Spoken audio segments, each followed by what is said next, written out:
Elastik qüvvə sürtmə qüvvəsi mövzusundan başqa bir sualın izahını verəcəm. Sualı yerləşdirəcək, diqqətlə baxın. Sual belədir. Kütləsi 10 kiloqram olan yük tros vasitəsilə şaqul yuxarı 4 metr bölü saniyə kvadrat təcillə qaldırır. Deməli, bir dənə yük var, trosdur.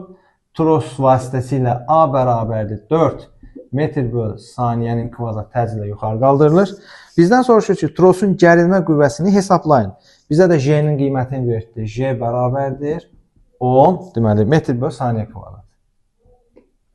Deməli, biz bu cismi yuxarı qalxızanda trosda gərilmə yaranır. Gərilməni T ilə işarə edir. Əlavə olaraq, bu cismin aşağı doğru təbii ki, nəyi var? Həmimizin bildiyi kimi ağırlıq qüvvəsi var, mg. Mən buradan görürəm ki, bu yükə iki qüvvə təsir göstərir. Biri yuxarıdır, biri aşağı. Və bura mən Newton ikinci qanunu tətbiq edəcəm. Bildiyimiz kimi Newton ikinci qanunu F əvəzləyici bərabərdir MA-ya. Bu iki qüvvənin vəzərçisini tapanda əks istiqamətdə olduğu üçün böyükdən kiçiyi çıxırıq və bu məsələdə hansının böyük olduğunu hardan bilirik? Hərəkət istiqamətinə baxırıq. Hərəkət istiqamətdə olan qüvvə həmişə böyük olan şeydir. Deməli, T böyükdür. Ona görə T çıxılsın mg bərabərdir MA yazırıq. Buradan da T-ni istədiyi üçün T bərabərdir MA üstəgəl C şəklində yaza bilər. O da bərabərdir. M-imiz 10 kiloqramdır. Yazırıq 10. A-nı 4 verdi. Üstəgəl C-ni də 10 verdi.